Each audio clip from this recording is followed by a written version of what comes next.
Industri, Pak Ardiansa dari HSC Construction Management, ada yang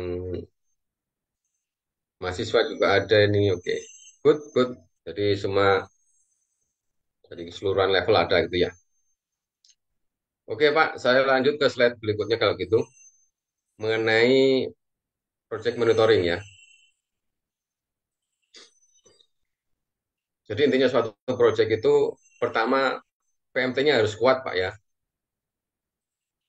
Jadi PMT-nya harus kuat, terus apa eksekusi di lapangan juga harus firm gitu ya. Lalu cara menghandle menghandle eksternal obstacle juga harus bagus gitu ya. Contohlah terutama kalau kita membangun proyek di daerah-daerah yang remote gitu ya. Itu kan selain dari biological hazard itu ada juga dari istilahnya kesukuannya gitu ya. Jadi community tempat itu juga harus kita ajak perundingan ya. Meskipun itu katakanlah proyek pemerintah pusat gitu ya. Kita tidak boleh begitu langsung datang nyangkul-nyangkul gitu, tidak boleh gitu ya. Jadi harus ya sama-sama dengan pemerintah pusatnya yang nunjuk kita tadi loh, bareng-bareng ke daerah, kita ajak stakeholder daerah, kita lakukan kick-in gitu-gitu kan. Kita jelaskan nanti kita bangun ini itu manfaatnya untuk masyarakat sekitar apa gitu ya. Gitu. Oke, terus penerapan di oil and gas ini agak saya sebut sedikit. Pertama kali ini nih, industri hulu, industri minyak dan gas itu ada tiga area ya kawan-kawan ya. Jadi dari upstream, midstream, dan downstream. Gitu ya. Kalau dari upstream itu jelas survei geological, survei apa, survei blok gitu-gitu ya. Terus pemboran atau drilling. Setelah itu berhasil di fase operasi terus ngopret sumur, keluar liquid fluida, sampai pengapalan dijual ke midstream ya. Industri oil and gas hulunya adalah itu ya. Industri oil and gas yang midstream apa? Setelah dapat liquid fluida atau fluida lah ya, entah entah liquid maupun gas, dikirim ke refinery. Refinery itu adalah midstreamnya dari oil and gas. Jadi di midstream itu semua fluidanya akan diolah. Jadi apa? Jadi produk. Bisa fuel, bisa apa? Bitumen segala macam ya. Jadi tergantung nanti jadinya produk apa gitu ya. Itu midstream ya. Sekarang skop dari dunia oil and gas yang downstream apa? Mulai dari pemasaran, mulai dari apa? Petrochemical itu juga saya kategorikan downstream ya karena dia mengolah bukan langsung dari sumur gitu ya. Dia mengolah hasil atau residu atau produk tidak jadinya istilah dalam kutip dalam tanda kutip produk tidak jadinya refinery diolah menjadi lagi di petrokimia ya. Petrochemical menjadi kosmetik, menjadi plastik, menjadi pupuk segala macam itu di downstream ya. Sampai pemasaran kawan-kawan yang menjual di pom bensin, menjual apa biji plastik, menjual ya itulah semua produk-produk itu nanti kategorinya di oil and gas industry yang sisi downstream itu ya. Oke, jadi ada tiga area aktivitas oil and gas industry. Oke ya, itu sudah mengetahui. Di mana project manajemennya dilaksanakan? Dari tiga area itu semua bisa dilaksanakan. Ya, ya, slide-nya memang belum bergerak. Slide-nya memang belum bergerak. Saya berusaha mengilustrasikan karena tema kita pada hari ini adalah project management di oil and gas industry gitu ya. Jadi tadi ada dua slide di awal tadi itu adalah pengertian project management secara umum yang bisa dipakai di semua industri gitu ya. Mulai dari UMKM sampai ke spesial profesional spesialis khusus membangun pabrik ataupun apa gitu ya. Nah, Setelah itu saya tadi spill juga bahwa industri oil and gas itu terbagi menjadi tiga area besar, gitu ya. Ada hulu atau upstream, ada midstream atau tengah-tengah, ada juga di downstream atau hilir, gitu ya. Oke, itu biar clear. Terus project management dipakai dimanapun, bisa dimanapun. Katakanlah di hulu ya, di hulu mau kita melakukan drilling, itu juga ada PMT-nya itu di situ. Ada project manajernya juga di situ. Ada yang bagian nyusul schedule, ada yang bagian menginisiasi, ada bagian budgeting, ada bagian monitoring, ada bagian reporting juga ada, lengkap. Terus ke fase midstream namanya di refinery bisa juga diterapkan, malah bisa di project management ya. Mau nambah apa kolom destilasi satu lagi gitu banyak itu ya bentuk project management team gitu. Di sisi hilir atau di sisi downstream bisa juga membangun SPBU daerah mana, menambah SPBU daerah mana. Perlu orang project management juga di situ. Oke ya. Oke kawan-kawan, ini slide ketiga. Ini project management yang project monitoring ya.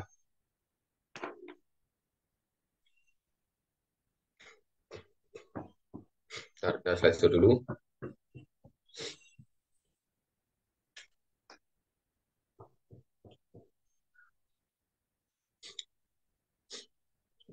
Project monitoring ya. Oh, saya tutup dulu. Kita melakukan monitoring project management melalui apa gitu ya. Ya tools-toolsnya tadi tuh Pak.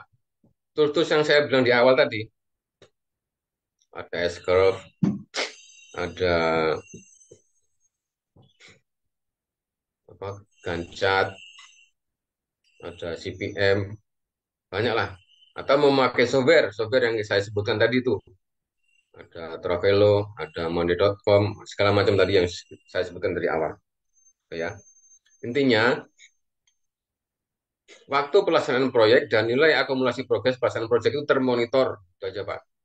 Mulai dari awal hingga akhir. Jadi kalau ada direktur, umpamanya ada stakeholder datang ke situ gitu ke kawasan proyek, proyekmu sudah berapa persen nih? Tinggal tunjukin itu aja. Tunjukin S-curve-nya. Sekarang bulan ketiga, Pak.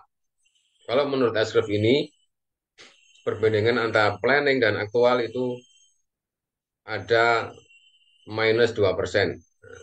Minus itu kata minus itu adalah keterlambatan, Pak ya.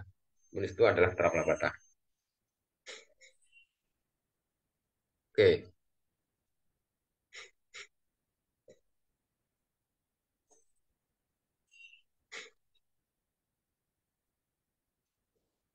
oke.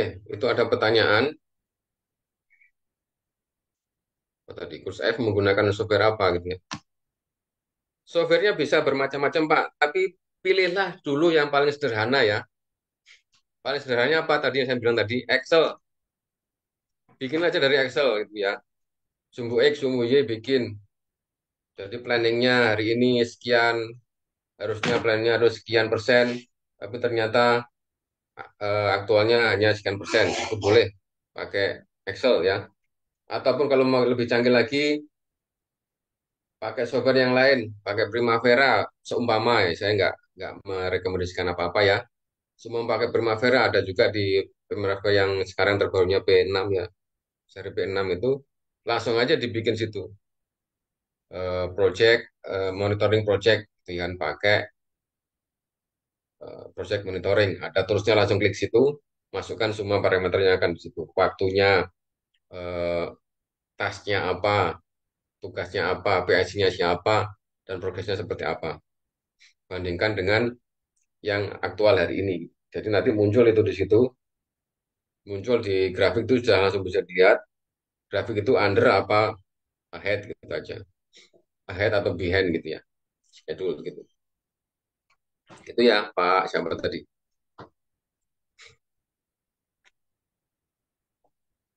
Ini umum ya. Jadi pembandingan antara rencana dan realisasi. Betul ini.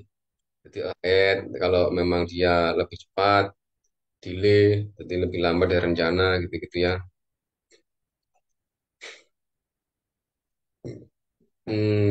Ya lebih praktis aja sih kurva S ini sebenarnya. Jadi orang tidak melihat apa, tidak melihat kolom baris yang ruwet gitu ya. Jadi langsung diimplikasikan dengan kurva gitu. Jadi kalau ada stakeholder yang mau lihat aktivitas proyek ini manfaatnya juga bisa untuk membantu hitung cash flow juga bisa, untuk perkembangan program percepatan juga bisa, dan untuk secara makro juga bisa. Ini yang saya bilang tadi ya. Jadi anggapan progres 50% adalah tepat pada waktu 50% pelaksanaan. Tidak begitu ya. Jadi ada namanya tadi EVM tadi Bapak, Current Value Management. Jadi apa yang tampak di kurva itu 50% aktual gitu ya, belum tentu 50% secara ekonomi gitu ya. Jadi lihatnya lihatnya sangat kompleks kan, sangat kompleks. Jadi ada kurva juga satu di situ namanya EVM. Jadi contohnya seperti ini.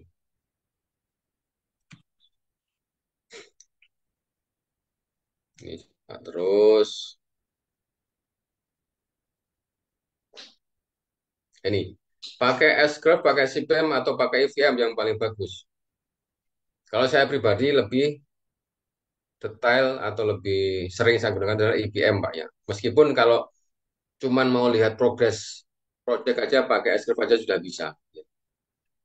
Nggak perlu pakai CPM atau EVM.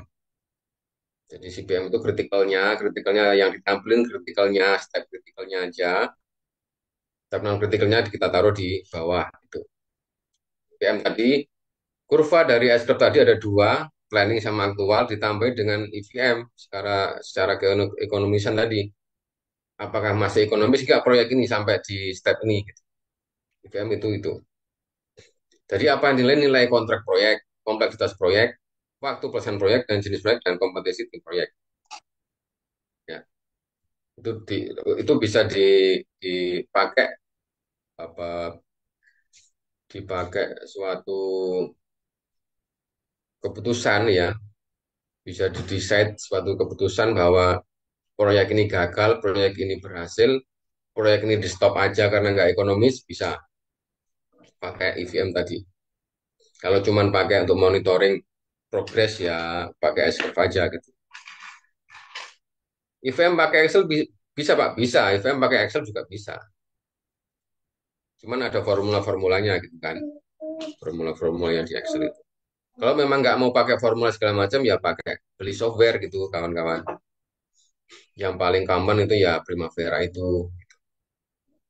Atau yang versi downloadan website tadi yang sudah saya sebutkan di awal tadi. Banyak sekali kan itu.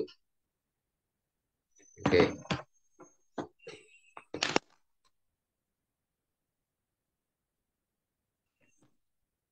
lanjut. Nah, seperti ini nih. Ini aktualnya, plan schedule kayak gini ya. CPM itu kritikalnya. Jadi contoh ini. Jadi kalau start, ini finish ya. Analoginya seperti itu. Kalau mau proyek secara normal dilaksanakan cuma 7 hari. Kan waktu 7 hari. Kalau pakai CPM bisa aja 1 + 1 + 1 berarti 3 hari bisa aja. Kenapa? Karena yang dikerjakan yang kritikal dulu, yang tampak kritikal dulu. Oke, nah, ini seperti ini. Jadi yang ini breakdown BPS-nya ya. Terus ambil yang merah-merah ini CPM-nya ini merah-merah. Yang kritikal-kritikalnya aja yang didahulukan. IVM, nah ini di IVM itu persis apa S-curve tapi ditambah satu kurva lagi. Kurvanya apa? Cost varian, schedule varian, cost performance CPI ya, SPI juga, estimate compression juga, ada varian at compression juga. Memang menjelaskan seperti ini tidak ada gambaran Pak kalau kita tidak praktek gitu ya. Karena ini berhubung waktu ya, saya ada sih formula untuk EVM ini, boleh nanti dicoba kalau masih ada waktu, praktekan gitu ya. Nah, ini S curve-nya nih ya.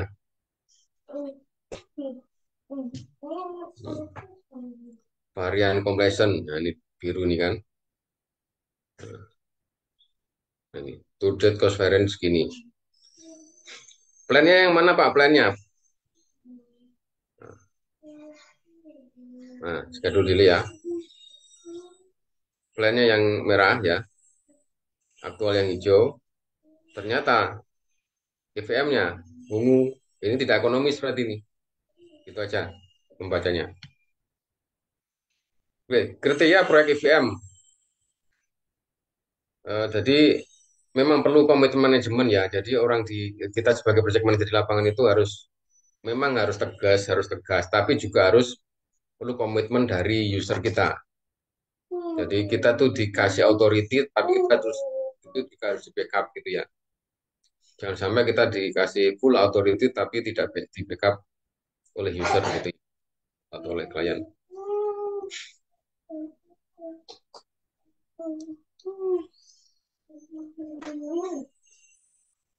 Menetapkan lingkup proyek dan breakdown structure, oke ya ini tugasnya PM ya, menyusun historical database. Ini di ending pada waktu closeout sebelum handover. Oke, coba kita tabulasikan seperti ini ya. Nilai kontra ada sedang, kecil, sedang, besar, gitu ya. Untuk monitoringnya project seperti apa? Cukup kalau kecil cukup S-curve aja, sedang juga bisa S-curve, bisa CPM gitu. Kalau besar usahakan tuh CPM atau enggak EVM gitu ya. Kalau saya lebih lebih recommended EVM kalau besar gitu ya. Jadi kompleksitas proyek kecil, sedang, tinggi ini ya. Kecil sedang ya S-curve aja nggak apa-apa. Kalau tinggi EVM dan CPM. Waktu pelaksanaan proyek kalau singkat mending CPM karena ada kita kan kritikal ya. Jadi yang dikerjakan kritikal dulu, waktunya kan singkat jadinya. Jadi kayak tadi loh, slide sebelumnya 7 hari jadi 3 hari gitu-gitu.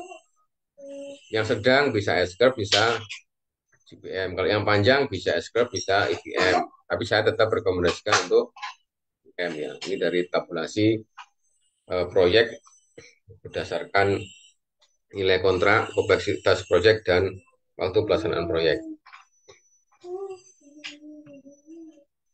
Jenis proyek, ya pemerintah, swasta, internasional, non-konstruksi. Ya, kalau non-konstruksi ini mending pakai CPM yang kritikal aja. Kalau internasional itu tiga-tiganya dipakai biasanya. Kalau di hulu, di industri oil and gas, terutama di hulu ya, semua dipakai Pak memang. Jadi kalau mau mengebor di area mana, semuanya dipakai nih. Tabel dari monitoring proyek nih Pak ya. Swasta ya mungkin S-curve dan CPM gitu. Pemerintah biasanya cuma S-curve. Kenapa pemerintah itu kan orangnya nggak mau ribet ya. Datang, lihat progres berapa persen, nah udah gitu aja. Oh, terlambat proyekmu on schedule gitu ya. Terus Gancat, lalu Gancat. Nah, Gancat itu kan milestone chart atau project bar chart. Milestone sebenarnya Gancat ini kan sebenarnya ya pencapaian sama pencapaian, tapi kan tidak ada di Gancat ini tidak ada apa ya komparasinya untuk planningnya gitu aja ya. Itu kan grafik batang atau bar chart digunakan untuk monitoring proyek juga. Tapi informasinya mengenai tugas anggota tim, jadwal, dan batas waktu pelaksanaan proyek. Di Gancat itu udah dipikir di awal gitu kan. Gancat itu tadi di apa diaplikasikan di S-curve sebagai kurva planning gitu aja lah. Gitu ya. Manfaat Gancat ya mengusung kemajuan proyek, ada bagus jadi negosiasi, mau tanggung jawab karena memang ada PSI-nya dan komunikasi tim lebih dinamis. Itu komponen Ganjatnya apa? Data tugas, timeline, resource element, data bar. Nah, seperti ini. Bulan 1 sampai 10 proyek A bisa dikerjakan bulan 1 sampai 3, berlanjut ke bulan 6 sampai 9 gitu, gitu ya. Proyek B harus dikerjakan bulan 2 sampai bulan 7 segala macam. Nah, seperti ini ya.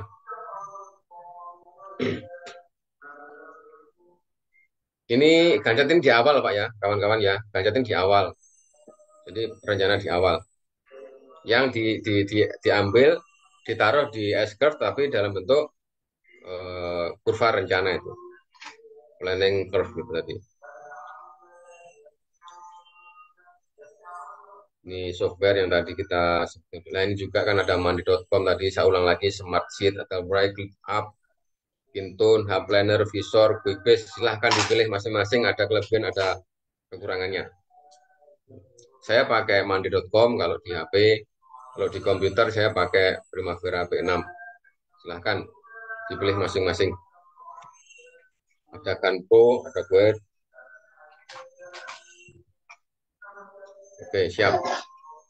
Ada Nifty, ada Pixjam, by Figma, Microsoft Project, ada proses ini. Nanti dipilih masing-masing aja ya. Bentuknya seperti ini, bentuknya mandi.com seperti ini. Ini banyak nih ya. Download, intinya download dulu aja. Download dulu aja software yang gratis-gratis itu. Lalu aplikasinya disesuaikan dengan kegiatan proyek kawan-kawan.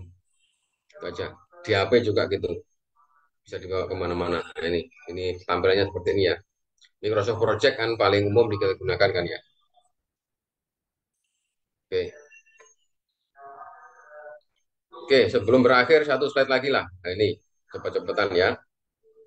Silahkan nanti kalau ada pertanyaan. Oh, cost engineering terlalu berat nih. Cost engineering nanti hubungannya sama hitung-hitung ya. Yang agak ringan aja berarti. Ini aja. Oh, sorry.